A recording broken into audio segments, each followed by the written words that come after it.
வணக்கம். இலங்கை செய்திகளுடன் நான் நிரோஷன். விரிவான செய்திகளுக்கு முன் தலைப்புச் செய்திகள். வடக்கில் தேசிய பாதுகாப்புக்கு முக்கியத்துவம் வாய்ந்த நிலைகள் ராணுவத்தின் கட்டுப்பாட்டில் இருக்க வேண்டும் என்று நாடாளுமன்ற உறுப்பினர் நளின் பண்டார தெரிவிப்பு. நாமல் ராஜபக்சவை ஜனாதிபதி பதவிக்கு முன்னிறுத்துவதற்காகவே இனவாத உணர்வுகள் தூண்டப்படுகின்றன என்று ராஜாங்கனை சத்தாரதன தேரர் சுட்டிக்காட்டு. பாராளுமன்ற உறுப்பினர் நாமல் ராஜபக்ச தூய்மையானவர் போல் பேசுவது நகைப்புக்குரியது என்று தொழில் பிரதி அமைச்சர் மஹிந்த ஜாசேக விமர்சனம். திருகோணமலை பகுதியில் புத்தர் சிலை பிரதிஷ்டை செய்யும் போது ஏற்பட்ட பதட்டத்தில் 2 பிக்குகள் தாக்கப்பட்ட சம்பவத்திற்கு பொறுப்பானவர்கள் கைது செய்யப்பட்டார்களா என்று நாமல் கேள்வி. தொடர்வது விரிவான செய்திகள். போர் முடிந்துவிட்டது என்று நாம் முழுமையாக கூற முடியாது. எப்போது வேண்டுமானாலும் புதிய மோதல் வெடிக்கக்கூடும். அதற்கான விழிப்புணர்வும் முன்னெச்சரிக்கையும் அவசியம் என்று ஐக்கிய மக்கள் சக்தியின் குருநாகல் மாவட்ட நாடாளுமன்ற உறுப்பினர் நளின் பண்டார தெரிவித்துள்ளார். தன் உரையினை தொடர்ந்து அவர் குறிப்பிட்ட போது, தேசிய பாதுகாப்புக்கு முக்கியத்துவம் வாய்ந்த நிலங்கள் ராணுவத்தின் கட்டுப்பாட்டில் இருக்க வேண்டும்.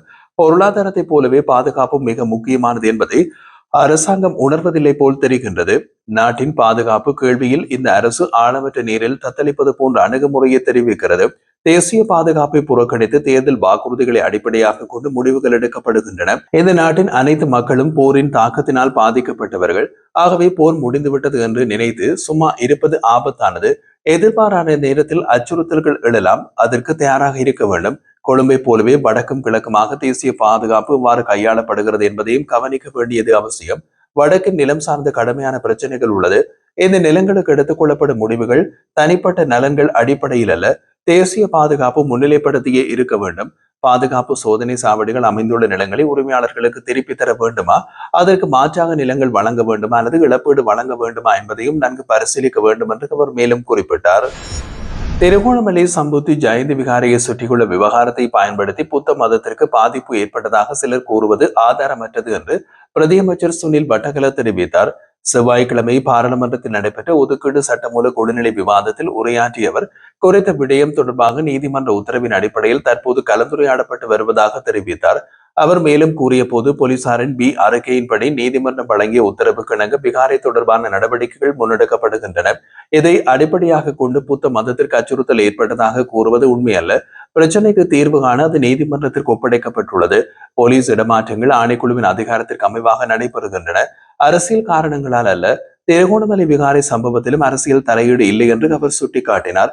நாடு போதைப்பொருள் வலையமைப்பால் பாதிக்கப்பட்ட நிலையில் அதனை உடைக்கும் நடவடிக்கைகளை ஜனாதிபதியும் போலீஸ் அதிபரும் இணைந்து வெற்றிகரமாக முன்னெடுத்ததாகவும் அரசியல் பாதுகாப்பு பெற்றிருந்த முக்கிய நபர்களை கைது செய்ய முடிந்ததாகவும் அவர் கூறினார். போதைப்பொருள் வியாபாரத்தில் உட்பட்டவர் யார் என்பதை கருதாமல் அனைவருக்கு எதிராக நடவடிக்கையும் எடுக்கப்படுகின்றது என்றும் அவர்களது கட்சியினை சேர்ந்த ஒருவரும் கைது செய்யப்பட்ட போதும் எந்த அரசியல் அழுத்தமும் செலுத்தப்படவில்லை என்றும் அமைச்சர் வலியுறுத்தியுள்ளார். நாமல் ராஜபக்சவை ஜனாதிபதி பதவிக்கு முன்னிறுத்துவதற்காகவே இனவாத உணர்வுகள் தூண்டப்படுகின்றன என்று ராஜாங்கனை சத்தாரதன தேரர் தெரிவித்தார்.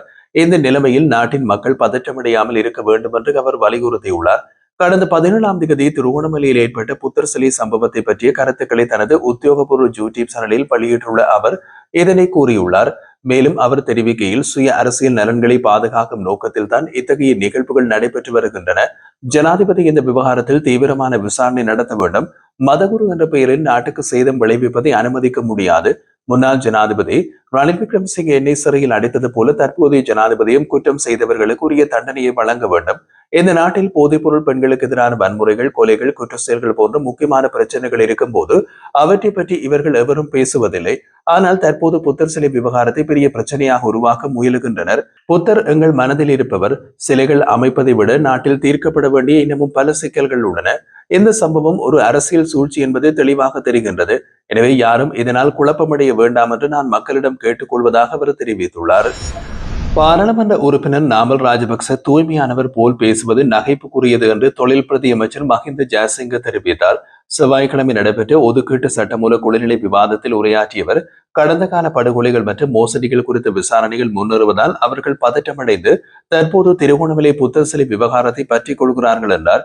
அவர் மேலும் கூறிய போது, கொள்கலன் விவகாரத்தை போலவே புத்தர் சிலை பிரச்சனையை பயன்படுத்தி கடந்த கால ஊழல்களிலிருந்து தப்பிக்க முடியாது.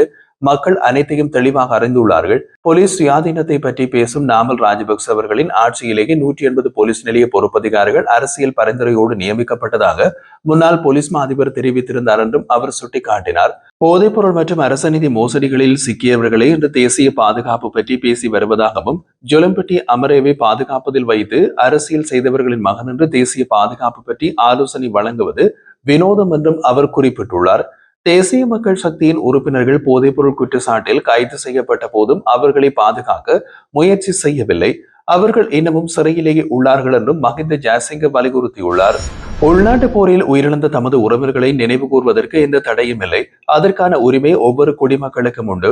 ஆனால் நினைவேந்தல் என்ற போர்வையில் பயங்கரவாதிகளை போற்றும் செயற்பாடுகள் இடம்பெற்றால் அதனோடு தொடர்புடையோருக்கு எதிராக சட்ட நடவடிக்கை எடுக்கப்படும் என்று அமைச்சரவை பேச்சாளர் மற்றும் அமைச்சர் நலிந்த ஜாதிச தெரிவித்துள்ளார். அமைச்சரவை முடிவுகளை அறிவிக்கும் வாராந்திர ஊடகவியலாளர் சந்திப்பு செவ்வாய்க்கிழமை கொழும்பு அரசாங்க தகவல் திணைக்களத்தில் நடைபெற்ற போது அவர் இதனை குறிப்பிட்டுள்ளார். அவர் மேலும் கூறுகையில் உள்நாட்டு போரினால் ஆயிரக்கணக்கான குடும்பங்கள் தங்கள் உறவினர்களை இழந்துள்ளன. அந்த உயிரிழந்த உறவுகளை நினைவு கூர்வதற்கான உரிமை அனைவருக்கும் உண்டு. அதனை தடுப்பதற்கான அரசாங்கத்தின் நோக்கம் இல்லை என்று பல சந்தர்ப்பங்களில் இதனை அரசு உறுதிப்படுத்தியதாகவும் குறிப்பிடத்தக்கது. ஆனால் அந்த நினைவேந்தலின் பெயரில் பயங்கரவாத அமைப்பினரை போற்றுவதற்கு அனுமதி வழங்க முடியாது. இவ்வாறான செயற்பாடுகளை முன்னெடுப்போர் சட்டப்படி எதிர்கொள்ளப்படுவார்கள். கடந்த ஆண்டு நவம்பரில் புதிய அரசு ஆட்சி பொறுப்பை ஏற்றதிலிருந்து ஓராண்டுக்குள் சில குழுக்கள் இனவாதத்தை தூண்ட முயற்சிகள் மேற்கொண்டன. ஆனால் அவை எந்த ஒரு வெற்றியினையும் பெறவில்லை. இதற்கு முந்தைய ஆட்சி காலங்களில் அதிகாரத்தை நிலைநிறுத்த இனவாதம் எவ்வாறு கருவியாக பயன்படுத்தப்பட்டது என்பதை நாட்டினர் நன்றாகவே அறிந்துள்ளனர். எனவே மீண்டும் அத்தகைய சூழ்நிலையில் நாடு தள்ளப்படாத வகையில் செயல்படுவது அரசாங்கத்தின் பிரதான இலக்காகும். இனங்களுக்கு இடையிலான ஒற்றுமை மற்றும் நல்லிணக்கத்தை வலுப்படுத்தி நாட்டில் அமைதி மற்றும் ஒழுங்கை உறுதி செய்வதற்கான அனைத்து நடவடிக்கைகளையும் அரசு மேற்கொள்ளும் என்று அவர் வலியுறுத்தினார். திருகோணமலை பகுதியில் புத்தர் சிலை பிரதிஷ்டை செய்யும் போது ஏற்பட்ட பதட்டத்தில் 2 பிக்குகள் தாக்கப்பட்ட சம்பவத்திற்கு பொறுப்பானவர்கள் கைது செய்யப்பட்டார்களா என்று கேள்வி எழுப்பிய ஸ்ரீலங்கா பொதுஜன பெரமுன நாடாளுமன்ற உறுப்பினர் நாமல் ராஜபக்ச புத்தர் சிலை விவகாரம் நாடகம் எமதாயின் அதனை அரசாங்கமே அரங்கேற்றிய நாடகம் என்று குற்றம் சாட்டினார். செவ்வாய்க்கிழமை நடைபெற்றிருந்த ஒதுக்கீட்டு சட்டமூல குழுநிலை விவாதத்தில் உரையாற்றியவர் மேலும் கூறிய போது நாட்டின் பாதுகாப்பு ஆபத்தில் உள்ளதாகவும் பாதாள குழுக்கள் இடையிலான மோதல்கள் துப்பாக்கி சூடுகளுக்கு காரணம் என்று பொதுமக்கள் பாதுகாப்பு அமைச்சர் கூறுவதை தொடர்ந்து இவ்வாறு பகிரங்கமாக துப்பாக்கி சூடு நடத்தப்படுமானால் அதற்கு அரசாங்க அனுசரணை உண்டோ அல்லது தேசிய பாதுகாப்பு பலவீனம் அடைந்து விட்டதோ என்று சந்தேகம் எழுகின்றது. சுங்கத்திலிருந்து விடுவிக்கப்பட்ட 323 கொள்கலன்கள் தொடர்பாக இந்த நடவடிக்கையும் எடுக்கப்படவில்லை என்றும் நொரலியாவில் கண்டுபிடித்ததாக கூறிய போதைப்பொருள் உற்பத்தி நிலையம் குறித்து இதுவரை எந்த தகவலும் வெளியிடப்படவில்லை என்றும் அவர் சுட்டிக்காட்டினார்.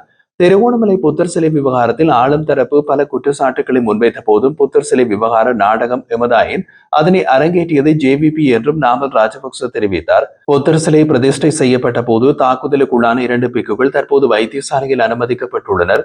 இந்த தாக்குதலாளர்கள் கைது செய்யப்பட்டார்களா எனவும் இந்த அரசாங்கம் மதத்திற்குரிய முன்னுரிமை வழங்கவில்லை என்றும் அவர் விமர்சித்தார்.